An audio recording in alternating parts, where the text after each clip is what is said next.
오셨습니다. 환영합니다. 네, 한 번 더 인사하겠습니다. 주님의 이름으로 축복합니다. 네, 환영하고 반갑습니다. 오늘 우리는 마가복음 14장 22절부터 25절 말씀을 통해서 하나님 나라와 교회 재편된 가족 공동체라는 제목으로 함께 말씀 듣도록 하겠습니다. 사실 어제 제가 강의를 들으면서 아, 오늘 우리가 들어야 할 설교 말씀과 꽤 일부가 겹치는 바람에 어젯밤에 참 고민이 많았습니다. 그럼에도 불구하고 우리가 함께 다시 한번 말씀을 또 상기시키면서 한 번 더 말씀을 듣고 함께 오늘 말씀을 또 깊이 있게 나눌 수 있는 시간 되었으면 좋겠습니다. 우리가 가지고 있는 복음서는 마태, 마가, 누가, 요한복음을 가지고 있습니다. 제가 자주 말씀드렸다시피 그 네 개의 복음서 중에 우리는 마태, 마가, 누가복음을 우리는 공관복음이다라고 이야기를 합니다. 근데 사실상 성경은 우리가 알고 있는 그리고 상식으로 생각하는 바와 다르게 성경은 서로 말씀들 구절들이 서로 공유되고 서로 겹치는 부분들이 참 많이 있습니다. 마태, 마가, 누가복음은 중요한 말씀 구절들을 서로 병행하고 있다라는 사실을 우리는 저번 주 말씀을 통해서 배웠습니다. 그래서 마태, 마가, 누가복음에는 그 병행구 중에 가장 중요한 질문, 너희는 나를 누구라 하느냐라는 말씀이 마태, 마가, 누가복음에 서로 병행한다는 사실을 배웠습니다. 근데 사실 이 말씀들이 병행하는 이유들을 또 한 가지 생각해 보면 중요한 사실 한 가지를 알 수가 있습니다. 우리는 흔히 마태, 마가, 누가복음 중에 어느 성경이 가장 먼저 쓰였어요? 라고 물어보면 마태복음이 아니라 마가복음이라고 일관되게 학자들은 이야기를 합니다. 왜냐하면 마가복음이 먼저 쓰인 이유는 마태복음과 누가복음이 마가복음 대부분을 참고해서 썼다라는 것이 일반적인 상식입니다. 그렇기 때문에 마태복음과 누가복음은 마가복음의 많은 구절들을 서로 공유하고 있다는 사실을 알게 됩니다. 아마도 마태복음과 누가복음의 저자는 마가복음을 가지고 있었지 않았을까라는 것이 대부분 학자들의 견해들입니다. 그렇기 때문에 마태와 누가는 당연히 마가복음의 말씀의 그 뼈대를 그대로 사용하고 그 전개를 그대로 사용하고 있다는 사실을 우리가 꼼꼼히 성경을 읽어보면 알 수 있는 사실입니다. 여기서 재미난 사실은 그러면 마태복음에서 마가복음과 병행되는 구절들을 탁 빼내면 남는 구절들이 있을 거 아닙니까? 그쵸? 그 남는 구절은 또 누가복음에서 마가복음을 딱 뺀 구절들과 서로 겹치는 구절들이 또 나오게 됩니다. 그 말은 마태복음과 누가복음의 저자는 마가복음 외에 서로 또 공유하고 있는 복음서가 하나 더 있었을 거라 우리는 추측하는 것입니다. 그럼 마지막 한 가지가 남았습니다. 마가복음과 마태복음은 서로 겹치고 있고 마가복음이 또 누가복음과 서로 겹치고 있어서 마태복음과 누가복음에서 마가복음을 싹 뺐더니 남은 구절들 중에 마태와 누가복음만 겹치는 구절이 있는 거야. 마가에는 없는데 그 구절들로 봤을 때 마태와 누가는 마가복음 외에 무언가 한 가지 복음서가 더 참조할 만한 복음서가 있었구나라고 우리는 상식적으로 생각하는 겁니다. 그러면 마지막으로 마태복음과 누가복음에만 겹치는 구절들까지 다 뺐더니 남는 게 있었겠죠. 마태복음만 있는 거, 누가복음만 있는 게 있다라는 거예요. 그렇게 봤을 때 마태복음만 있는 구절들을 우리가 찾아서 읽어보니까 어떤 것을 알 수 있었냐면요. 그래. 꼭 말해야 했던 마가복음의 주제, 그리고 마태와 누가에만 겹쳤던 주제를 빼고 마태복음만 있는 구절들을 읽어보니까 마태의 교회에 어떤 일들이 있었구나, 어떤 문제가 있었구나를 우리는 추측할 수 있게 됩니다. 그 말은 마태복음과 누가복음과 마가복음은 어떠한 교회의 상황에 맞춰진 성경의 글들입니다. 우리는 그걸 우리 상식적으로 봐야 됩니다. 왜냐하면 마태복음은 모든 교회가 전 세계의 교회가 읽으세요라는 목적으로 쓰이질 않았습니다. 마태복음은 최초의 마태의 교회가 그 책을 읽도록 쓰여진 목적이 있습니다. 그리고 나서 이 마태의 교회에서만 읽혀진 것이 아니라 이것이 인쇄술의 발달로 점점 더 확장되어져서 읽혀지게 된 것입니다. 그럼 1차 목적으로 보면 분명히 마태의 교회에게 쓰여진 이유가 있고 목적이 있고 누가복음은 누가의 교회에 쓰여진 목적이 있고 이유가 있다라는 것입니다. 우리는 이러한 근거들과 이러한 목적을 가지고 성경을 읽는 게 매우 중요합니다. 오늘 우리는 복음서에서 나타난 이 흔적들을 중심으로 말씀을 살펴보고자 합니다. 우선 오늘 우리가 읽은 말씀을 함께 살펴봐야 합니다. 마가복음 14장 22절부터 25절의 말씀에 보면 이런 말씀이 있습니다. 이르시되 이것은 많은 사람을 위하여 흘리는 나의 피 곧 언약의 피다라는 겁니다. 오늘은 이 구절부터 설명해 내야 할 것입니다. 예수님께서 성만찬을 하십니다. 그리고 나서 잔을 돌리시고 그 잔을 가리켜 이것은 나의 피, 곧 언약의 피라는 상징의 말씀을 그들에게 주십니다. 그냥 포도주가 아니라는 것이죠. 이 포도주는 나의 피를 의미하고 이 피는 곧 언약의 피를 의미한다라는 사실을 제자들에게 알려주고 계신 겁니다. 이 구절과 이 예수님의 의도는 제자들에게 아하면 어하는 겁니다. 우리야 지금 이 말씀을 들었을 때 이게 무슨 말씀이야, 무슨 상징이지? 라고 갸우뚱할 수 있지만 그 자리에 앉아 있었던 제자들은 한 번에 이해할 수 있는 언어들입니다. 특별히 성만찬은 유월절에 이루어지는 행위였습니다. 유월절에 이 행위를 한다라는 것은 한 가지 배경이 있습니다. 유월절은 이스라엘이 출애굽했을 때의 사건이고 이야기고 그것을 배경으로 지키는 절기입니다. 유월절 어린 양의 피를 문지방에 바른다고 하죠. 그럼을 통해서 드디어 그들이 출애굽하게 되는 계기가 되는 중요한 사건이고 그것을 절기로 지킵니다. 그렇기 때문에 유대인들은 유월절에 함께 모여서 식탁 교제를 하면서 가장 연장자가 출애굽 이야기를 들려주는 시간이 바로 유월절입니다. 그 유월절 식탁의 자리에서 가장 리더인 예수님께서도 마찬가지로 출애굽 이야기를 들려주셨을 가능성도 있습니다. 왜냐하면 방금 읽었던 나의 피 곧 언약의 피다라는 이 언어는 출애굽 언어이기 때문입니다. 아마도 제자들은 아까 말씀드렸다시피 출애굽 이야기를 빠삭하게 알았던 사람들 입장에서는 언약의 피라는 이 명제가 등장하자마자 바로 아는 이야기입니다. 아시겠죠? 그러면 이 제자들의 배경 속에서 이 제자들이 어떤 배경 속에서 이 단어를 이해했는지 생각해 봐야 합니다. 출애굽기 24장 6절부터 8절에 이 단어가 등장합니다. 모세가 피를 가지고 반은 여러 양푼에 담고 반은 제단에 뿌리고 언약서를 가져다가 백성에게 낭독하여 듣게 하니 그들이 이르되 여호와의 모든 말씀이 우리가 준행하리이다. 모세가 그 피를 가지고 백성에게 뿌리며 이르되 이는 여호와께서 이 모든 말씀에 대하여 너희와 세우신 언약의 피다라는 거야. 바로 이 언약의 피라는 명제를 그대로 예수님은 출애굽 사건을 기념하는 유월절의 식탁의 자리에서 제자들에게 내 피는 너희가 알고 있는 출애굽의 언약의 피와 같은 의미를 가지고 있다라고 제자들에게 말한 거랍니다. 그러면 이 언약의 피는 어떤 의미를 가지고 있는지 생각해 봐야 합니다. 출애굽 백성들에게 언약의 피라는 것은 하나님과 이스라엘 백성들이 드디어 계약을 맺을 때에 쓰인 피를 의미합니다. 그 말은 우리가 어제도 교수님도 같은 예화를 든 것 같아요.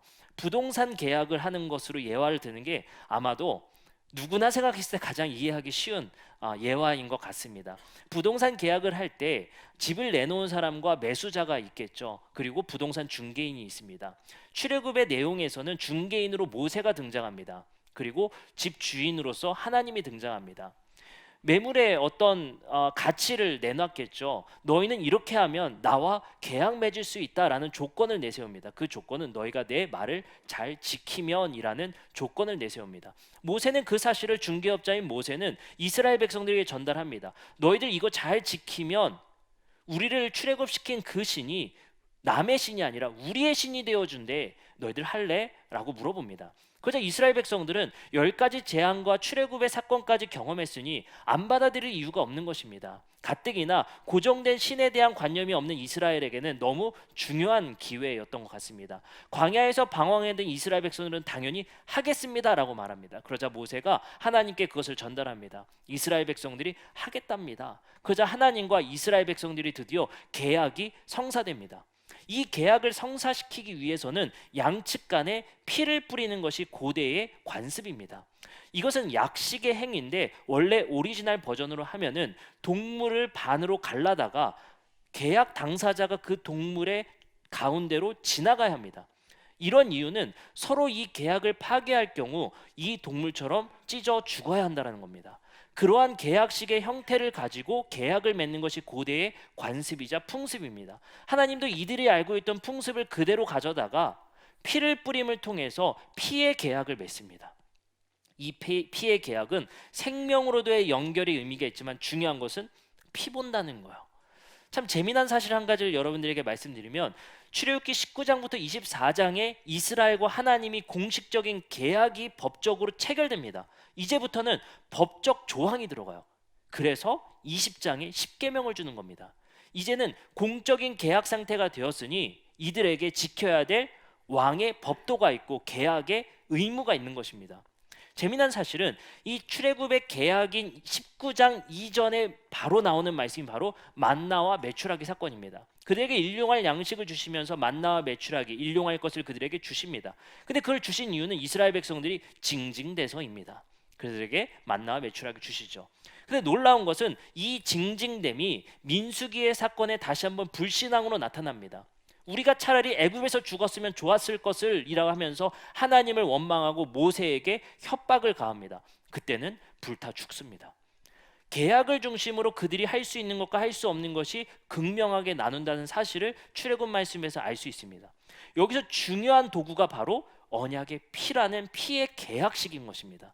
그래서 하나님과 이스라엘은 공적으로 피의 계약을 맺게 되어져서 이들은 공적인 계약상의 법적 의무가 되는 것입니다.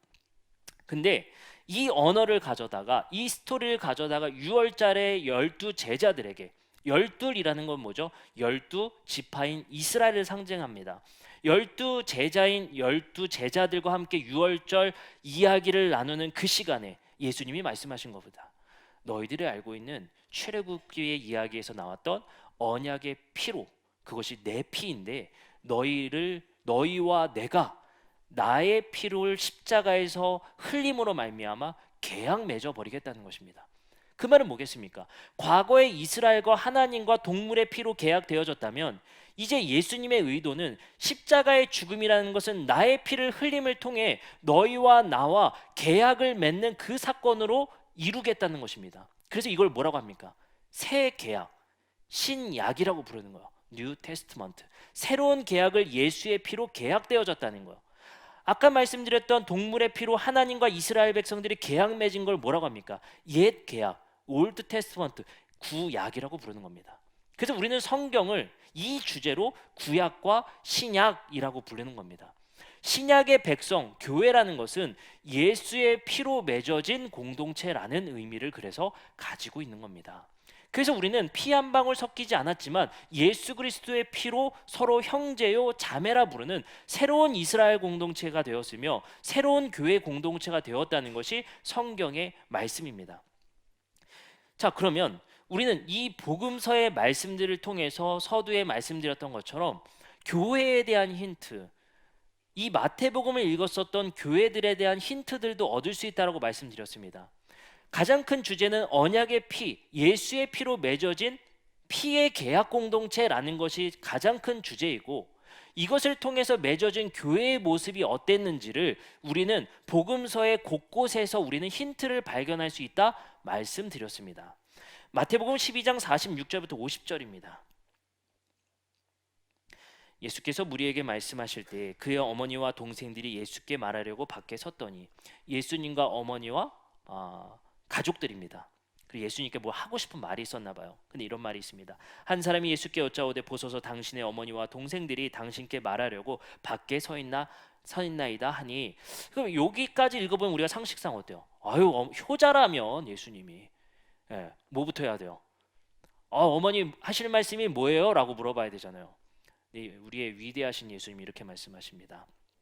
말하던 사람에게 대답하여 이르시되 누가 내 어머니며 내 동생이냐 하시고 이렇게 말씀하십니다. 손을 내밀어 제자들을 가리켜 이르시되 나의 어머니와 나의 동생들을 보라라고 해서 주변에 있는 사람들을 보라고 말했어요. 그리고 말합니다. 누구든지 하늘에 계신 내 아버지의 뜻대로 하는 자가 내 형제요 자매요 어머니라 하시니라. 예수님의 이 말씀의 의도는 교회를 향한 말씀입니다. 교회에서는 이제 나의 혈육의 어머니가 새로 재편되어서 교회에 어머니가 계시고 형제가 계시고 예수의 피로 가족이 새로 형성되었다는 것을 예수님은 여기서 말씀하고 계십니다. 이것은 교회의 굉장히 중요한 정체성을 형성하는 말씀이었을 것입니다. 이제 누가 나의 형제이며 어머니냐라고 하는 것의 주제는 예수의 피로 형성된 새로운 가족 공동체가 나의 어머니며 나의 형제로 불릴 수 있다라는 것이 중요한 주제였다는 것을 힌트하고 있습니다.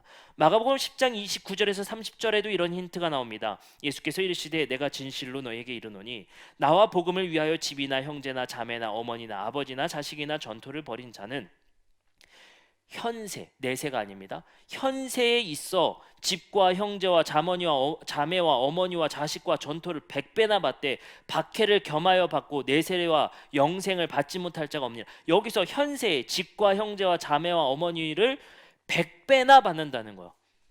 이걸 죽어서가 아니라 현세에서 어떻게 받는 겁니까? 교회를 의미하는 거예요. 이 교회에서 내 혈육을 어떻게 보면 혈육의 그 핍박과 어려움을 부인하고 교회에 입교한 자들에게 하시는 말씀들입니다. 이제 새로운 어머니와 가족이 100배나 있다라고 말을 하는 거예요. 그리고 또 말합니다. 마태복음 18장 20절입니다. 교회는 무엇을 교회라 하느냐?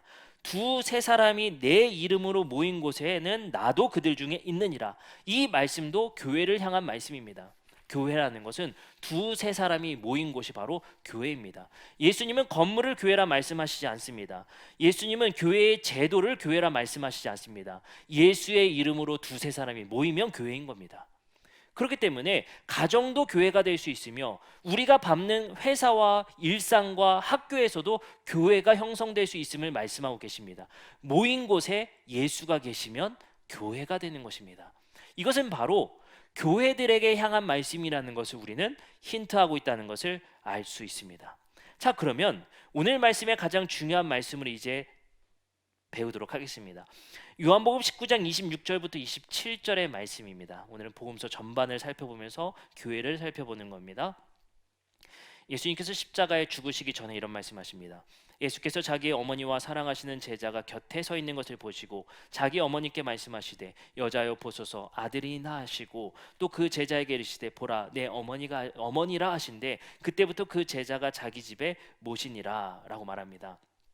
자, 근데 여기서 재밌는 얘기가 나오죠. 뭐라고 하냐면요, 자기 어머니께 말씀합니다. 여자여 보소서 아들이다 하시고, 여기서 여자여라고 말하는 것을 우리가 생각보다 존칭이었다라는 것을 우리는 대부분 이제는 알고 있습니다.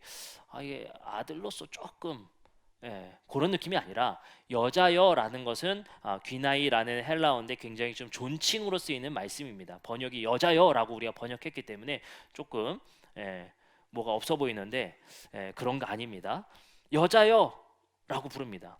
근데 여기서 예수님께서 여자여라고 부르는 것은 이번만이 아닙니다. 요한복음 2장 4절에 가나의 혼례잔치 아시죠? 물을 변하여 포도주 됐네 사건. 이때도 이렇게 말씀하십니다. 예수께서 이르시되 여자여 나와 무슨 상관이 있나이까? 내 때가 아직 이르지 아니하였나이다. 여기서도 여자여라고 부르게 됩니다. 예수님은 의도적으로 요한복음에서 어머니의 이름을 부르지 않습니다. 이것은 아마도 마태, 마가, 누가복음과는 차별된 요한복음의 저자의 의도가 있었던 것 같습니다. 마리아라는 예수의 어머니의 이름을 요한복음에서만 부르지 않는다라는 특징이 있다는 거예요. 불러봐야 어머니, 불러봐야 여자여 정도로 부른다라는 사실입니다. 근데 재미난 사실은 예수님의 어머니께 여자여 보소서 아들이니라 하시고 그 여자여라고 불렀던 상징적인 어머니에게 27절 또 그 제자에게 이르시되 보라 너의 어머니가 된다라고 말해요. 그때부터 그 제자가 자기 집에 모셨다라는 표현이 나와요. 여기서 중요한 건 자기 집에 모신 게 중요한 게 아니라 사랑하는 제자와 여자여라고 불리는 상징적인 어머니와 가족을 만들어주고 있다는 거예요. 서로 섬김과 모심의 그 가족을 만들어주고 있는 상징이 이 안에 들어있다는 겁니다. 아마도 요한복음이 이제 교회가 꽤 형성된 이후에 쓰여진 책이기 때문에 교회를 정확하게 알고 있었을 것입니다. 마태, 마가, 누가복음 아마 교회 형성기였기 때문에 혼란도 있었을 것이고 교회가 완전히 자리 잡히지 않았을 때입니다. 근데 요한복음은 분명한 교회 정체성이 있을 때요. 교회는 무엇인가? 나의 사랑하는 친구와 어머니와 가족이 되는 게 교회다라고 십자가에서 예수님께서 말씀하셨다는 거예요. 그런 곳이 교회가 되어야 한다 말씀하시는 거예요. 근데 왜 여자여를 제가 상징적으로 썼다라고 말씀드리냐면, 귀내이라고 쓰인 이 여자여의 표현이 쓰인 사람들이 특징이 있습니다. 요한복음 4장 9절입니다. 예수님께서 우물가에서 정오에 물을 길러 나온 사마리아 여인과의 대화가 있습니다. 근데 사마리아인은 유대인들에게 죄인이고 그들에게 있어서의 하나님은 거부되는 사람들이었습니다. 근데 예수님이 그 사마리아 여인을 만나는데 이렇게 표현하십니다. 4장 9절입니다. 사마리아 여자가 이르되 당신은 유대인으로서 어찌하여 사마리아 여자인, 여기서 여자가 바로 귀나입니다.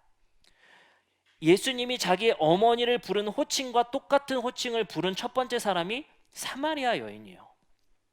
사마리아 여자인 나에게 물을 달라 하나이까 사마리아 여자도 의아한 거예요. 유대인인 당신이 부정하다 여기는 나에게 왜 말을 것입니까? 라고 부릅니다. 그 사마리아 여자 스스로에게 붙이는 말도 바로 이 귀나이라고 하는 여자입니다. 8장 3절에 두 번째 여자가 등장합니다. 서기관들과 바리새인들이 음행 중에 잡힌 여자를 끌고 와서 가운데 세우고, 이 여자는 바로 우리가 잘 아는 죄 없는 자여 돌로 치라 말했던 그 여자, 간음한 여자입니다. 놀랍게도 이 여자여라고 표현으로 쓰인 사람은 세 사람입니다. 예수의 어머니, 사마리아 여인, 간음한 여인.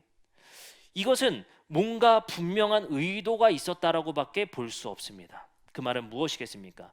예수님께서 십자가상에서 여자여라고 부른 그 상징의 어머니와 사랑하는 친구와 이제 교회를 맺어주는 순간인데, 그 여자 공동체는 사마리아 여인과 간음한 여자와 사회에서 대접받지 못하고 사회에서 차별당하는 이들이 존재했다는 사실을 우리에게 알려주고 있다는 것입니다. 그들이 몰려오는 게 교회다라는 거야. 그들과 사랑하는 제자가 함께 섞이는 게 교회라고 예수님은 말씀하시는 겁니다. 이 사랑하는 제자, 예수의 뜻대로 살았던 이 귀한 제자와 이 제자들은 이런 여자들을 품는 교회가 되어야 된다는 거예요. 우리가 여자라는 상징어로 썼지만 이러한 사회의 계층들을 품어야 되고 이들을 섬기고 자기 집에 모셔야 되는 것이 교회가 되어야 된다는 거예요. 이거는 요한의 교회의 정체성이 무엇이 되어야 할지 예수가 십자가의 상에서 우리에게 알려주셨다는 거예요. 그거는 이 교회에서 거부될 수 없는 말씀입니다. 그러한 이들을 집으로 모시는 행위, 그러한 이들을 교회에서 섬기는 행위, 이거는 교회의 정체성의 중심입니다. 이 일을 하는 것이 아마도 우리에게 자기를 부인하고 십자가를 지는 일이 될 것입니다. 두 번째입니다. 사랑하는 친구. 예수님은 그 사랑하는 제자에게 부탁하십니다. 이제 내 어머니다 라고 합니다. 이 사랑하는 제자는 누구일까라는 것이 논란이 많습니다. 사실상 요한복음에 등장하는 이 사랑하는 제자는 요한복음을 쓴 요한이 아닐까 대부분 추측합니다. 근데 정확하게 등장하진 않죠. 근데 분명한 것은 12 제자에 속하진 않았던 것 같아요. 우리가 잘 아는 12 제자에 속한 그 요한과는 다른 요한입니다. 이 요한은 아마도 요한복음 1장 40절에 등장하는 사람이지 않을까 추측합니다. 요한복음 1장 40절에 나옵니다. 요한의 말을 듣고, 이건 세례 요한입니다. 요한이 하도 많아요. 철수 정도예요. 너무 많아. 그러니까 헷갈리는 거예요. 예. 근데 이 요한은 세례 요한입니다. 세례 요한이 말을 듣고 예수 따르는 두 사람 중에 하나는 시몬 베드로의 형제 안드레인데, 두 사람 중에 한 명이 등장하질 않아요. 이름이 기록이 안 됐어. 한 명은 안드레거든요. 한 명이 몰라요. 그 세례 요한 제자가 예수 따름을 했단 말이에요. 한 명은 안드레인데 한 명은 누군지 몰라요. 감춰져 있단 말이에요. 그리고 또 등장합니다. 요한복음 13장 23절부터 25절이 바로 성만차 때 예수 옆에 앉은 사람이 요한이라는 사실을 우리가 알 수 있어요. 이렇게 말합니다. 예수의 제자 중 하나, 곧 그가 사랑하시는 자가 예수의 품에 의지하여 누웠느니라. 여기서 등장합니다. 사랑하는 제자. 그러니까 예수 옆에 기대서 누울 정도의 짬이에요. 이게 보통 아닙니다. 베드로와 거의 맞먹는 상태예요. 네. 근데 12 제자 그룹은 아니었던 것 같아요. 자, 그리고 말합니다. 24절. 시몬 베드로가 머리짓하여 말하되 말씀한 자가 누구인지 말하라 하니 그가 예수의 가슴에 그대로 의지하여 말하되 주여 누구이니까. 베드로가요, 말 좀 전달해줘요라고 말하는 사람이에요. 예수 옆에 기댄 그 넘사벽입니다. 이게 대단한 사람이에요. 예수 옆에 기댄 사람이란 말이에요. 그 사람이 사랑하는 제자라 칭함받는 사람이에요. 그래서 학자들은 요 제자가 만찬을 준비했을 가능성을 많이 말합니다. 그리고 자리 배치상 봤을 때 이 제자가 가운데일 가능성이 높다는 거예요. 왜요? 만찬을 베푸는 사람이 가장 주인으로 앉습니다. 그리고 예수님, 그 옆에 베드로 이렇게 앉았을 가능성을 많이 말합니다. 굉장히 중요하고 예수 따름의 중요한 풀타임 사역자긴 해요. 근데 12제자는 아니었던 것 같아요. 이 제자에게 자기의 어머니, 여자여라고 불리는 상징적인 그 그룹 공동체를 맡기는 형태가 나온단 말이에요. 근데 제가 왜 재밌다라고 말씀드리냐면 이 사랑하는 제자의 이름은 끝까지 밝혀지지 않아요. 이것도 의도가 있다고 보는 거예요. 근데 이렇게 생각할 수도 있죠. 아, 요한이 요한복음 쓰다가 쑥스러워서 이것도 민망하잖아, 나 안 쓸래. 이건 아니에요. 의도가 있단 말이에요. 굳이 예수님의 어머니의 이름을 말하지 않고 여자여라고 부른 의도, 사랑하는 제자라고만 칭하고 이름을 부르지 않은 의도, 둘 다 무명이라는 공통점이 있다는 거예요. 예수의 피와 예수의 이름으로 모인 그 공동체의 특징에 예수 따름의 이름 없이 따르는 제자들이 섬기는 교회, 그 교회의 섬김의 대상들은 여자여라고 불렀던 그러한 사람들이 형제가 되고 자매가 되고 그들을 어머니라 섬기고 공경하는 교회가 되어진다는 거예요. 이 얼마나 놀라운 일입니까? 베드로의 교회라고 하면 어마무시하잖아요. 베드로가 그 천국의 열쇠를 줬다라고 하면 어마무시하잖아요. 근데 요한의 교회는 무명인들의 교회의 모임이었던 것 같아요. 근데 거기에 뭘 붙여요? 무명이지만 예수님은 사랑하고 아꼈다는 거예요. 우리는 너무 교회 공동체의 이름 따지고 직분 따진 거 아닌가 생각해 볼 만한 문제입니다. 예수님은 그거 중요한 게 아니에요. 사랑하는 사람이야 라는 것이 중요한 겁니다. 그리고 그 사랑하는 자의 그 상징성은 여자여라고 예수님이 칭하였던 사람들을 불러 모으시고 그들을 자기의 집에 모실 수 있는 사람이 바로 예수의 사랑받는 제자라는 거예요. 저는 베드로 되기 싫어, 이 사람 될래요. 기대잖아요. 예수님께 기대는 제자 된다는 것은 무엇이겠습니까? 이 땅에서 내 이름이 유명해지는 것이 아니라 이 땅에서 무명할지언정 내 집에 여자여들을 모시는 사람, 그러한 교회 돼야 되는 것입니다. 더드림 교회가 유명해지는 것도 중요하지만 그것보다 더 중요한 것은 우리 교회가 무명화되는 것입니다. 여기서 유명한 분 손 들어보세요. 나 네이버에 치면 나온다. 그러니 우리가 교회인 겁니다. 이게 농담으로 한 얘기입니다. 유명한 사람 오셔도 돼요. 그게 뭐겠습니까? 교회의 정체성을 요한은 분명하게 하는 거예요. 국회와는 다른 그 분명한 정체성이 있다는 거예요. 사회적으로 무명하다 평가받는 사람, 사회적으로 별 볼 일 없는 사람들, 그런 사람도 예수님께 기대어 사랑받는 제자가 될 수 있다는 사실, 그리고 그 사랑받는 제자는 여자여라고 부르는 그 그룹들, 그러한 특별한 정체성이 부여한 사람들을 함께 섬기는 이들, 이 두 정체성이 결합된 게 요한복음은 교회다라고 말을 해주는 겁니다. 갈라디아서 6장 2절에서는 교회의 정체성을 이렇게 말합니다. 여러분은 서로의 남의 짐을 져주십시오. 그렇게 하면 여러분이 그리스도의 법을 성취할 것입니다. 여기서 중요한 사실 한 가지는 뭡니까? 교회는 서로의 짐을 져주는 공동체, 분명한 정체성에 유지되고 있었다는 걸 알 수가 있어요. 교회는 서로의 짐을 져주는 교회. 생각해보니까요, 서로 짐을 져주는 거는요, 가족이야 가능한 거거든요. 내 가족이니까 그 짐 져주죠. 내 가족이니까 그 십자가 져주죠. 교회 공동체의 초대교회는 분명한 정체성을 여전히 유지했던 것으로 볼 수 있다는 겁니다. 남의 짐을 져주십시오. 예수의 피로 모인 공동체는 여자여라고 불리는 사람들의 짐을 져주는 교회, 그들의 피로를 나눌 수 있는 교회 되어야 한다는 겁니다. 사도행전도 그 전통을 잘 지키고 있다는 것을 알 수가 있어요. 2장 45절에 이렇게 말하면 또 재산과 소유를 팔아 각 사람에게 필요를 따라 나눠주고 있습니다. 이것이 바로 초대교회의 정체성을 우리는 볼 수 있다는 것입니다. 오늘 말씀을 마치면서 우리가 잘 아는 말씀 한 구절로 말씀을 마치고자 합니다. 저번 주에 우리가 말씀을 나눴던 것처럼 제가 저번 주 말씀을 전하고 나서 집에 가서 좀 이불킥을 좀 했습니다. 제가 너무 폭주하지 않았나 생각을 해봅니다. 제 마음, 속마음이 너무 드러났던 것 같아요. 여러분들께 섭섭한 거 없습니다. 네. 그랬더니 한 분이 그 키즈존 그 의자를 주문하셨더라고요. 그러라고 한 얘기는 아니에요. 오해가 있었던 것 같은데 누가 주문을 하셨더라고요. 네, 잘 되고 있습니다. 네. 제가 저번 주 얘기했잖아요. 제가 제 마음 얼마나 답답하겠습니까?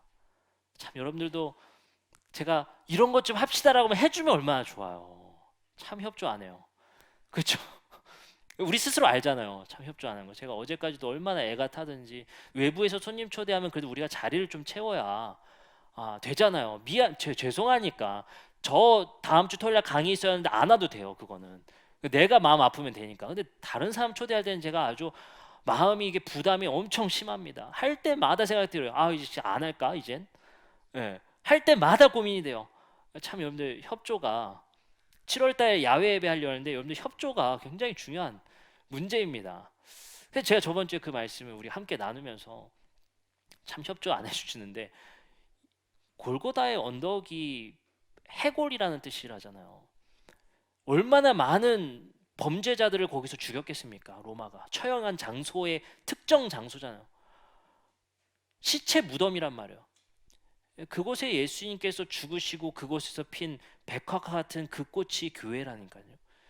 우리의 이러한 사실상 우리의 삶에 분명히 고백되어진 것 형편없는 사람이잖아요.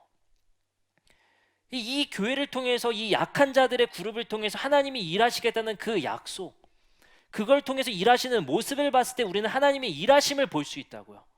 우리는 세상을 통해서 그 답답함을 느낄 수도 있다고 해서 언제 약한 자를 통해서 강한 자를 보복하는 글로리 같은 그 영화의 사건이 일어나질 않아요. 우리 주변에서는. 그러니 하나님 계십니까? 라고 기도한다고요. 우리는. 근데 살펴보니까 이 교회를 통해서 하나님은 일하고 계시잖아요. 얼마나 엉망진창이에요. 효율적이지 않아요. 비효율의 끝판왕입니다. 제가 양심상 여러분들한테 말하지 않잖아요. 성경에서 여러분들 개털모자 써요.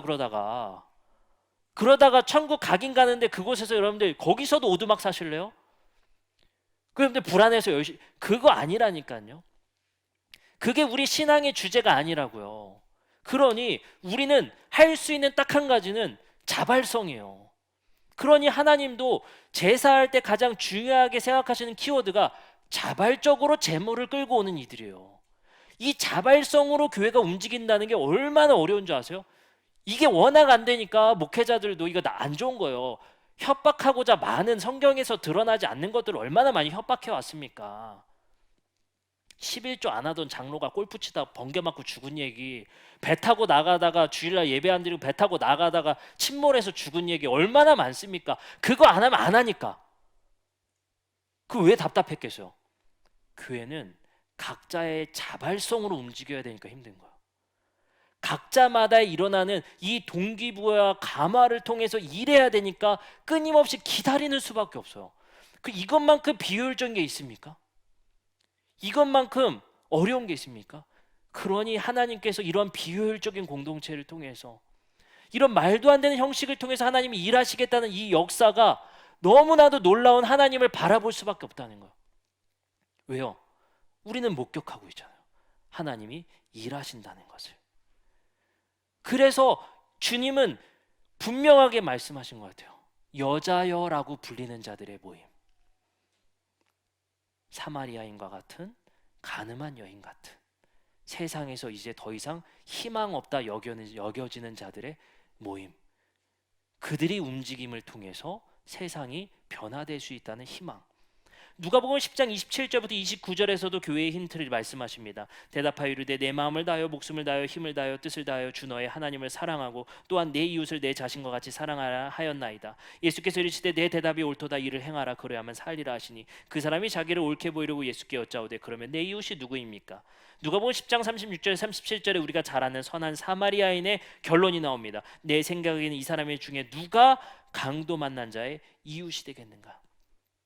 교회의 정체성의 중요점은 강도 만난 자의 이웃이 되는 것, 그것이 교회라고 알려주고 계신 거예요. 강도 만난 자의 이웃, 이 강도 만난 자가 여자여라고 불리는 사람들이란 말이에요. 이 사람들을 기꺼이 이 냄새나는 자들을 교회에 섬길 수 있고 모실 수 있겠는가? 그들을 끊임없이 우리 교회로 끌어들일 수 있겠는가? 더 이상 사회적으로는 40대 때 이제 실패했으면 더 이상 희망 없어, 이제 더 이상은 없어 라고 불리는 사람들도 이곳에서 희망 얻을 수 있겠는가? 사회에서 여자라고 불리는 자들이 우리 교회로 오고 있는가? 우리는 그들을 섬길 수 있는 마음이 있는가? 그것이 없다면 우리는 교회라 부를 수 없습니다. 예수님은 말씀하시는 거예요. 예수께서 이르시되 가서 너도 이와 같이 하라. 이것이 교회의 정체성의 중심입니다. 여러분들과 함께 짧은 영상 한 가지를 보고 오늘 말씀을 마치고자 합니다. 함께 영상 보도록 하겠습니다. 오늘 말씀은 이 질문으로 우리가 말씀을 마쳤으면 좋겠습니까? 마쳤으면 좋겠습니다. 누가 이 여인의 이웃입니까? 우리는 참 생각해 볼 만한 문제라고 생각합니다. 얼마나 힘들고 얼마나 아플까라는 생각이 우리가 들 수밖에 없잖아요. 육아로 지치고 힘듦을 사회적인 문제로 많이 나타납니다. 제가 얼마 전에 아파트에서 이제 아이들 어린이집을 하는데 데려다 주려고 이제 내려오는데 엘리베이터에서 꼭 할머니들이 애들 등원시키는 가정이랑 꼭 만나요. 근데 그 할머니가 전생 얘기까지 꺼내시면서 내가 도대체 이 나이에 웬 팔자냐면서 분노에 저한테 막 얘기를 하시더라고요. 그래서 힘드시죠? 라고 하면서 막 화를 내시면서 이렇게 타시더라고요. 젊은 부부들 이야기 들어보면 할머니가 봐주지 않으면 맞벌이를 할 수 없는 사회적 문제, 이게 되지 않으면 아이 안 낳겠다라고 하는 문제, 출산율의 저하로 인해서 대한민국의 미래가 없다라고 하는 사회적인 문제, 이러한 문제들을 한국 교회가 바라볼 때 우리는 어떤 생각을 해야 될까 고민이 될 수밖에 없습니다.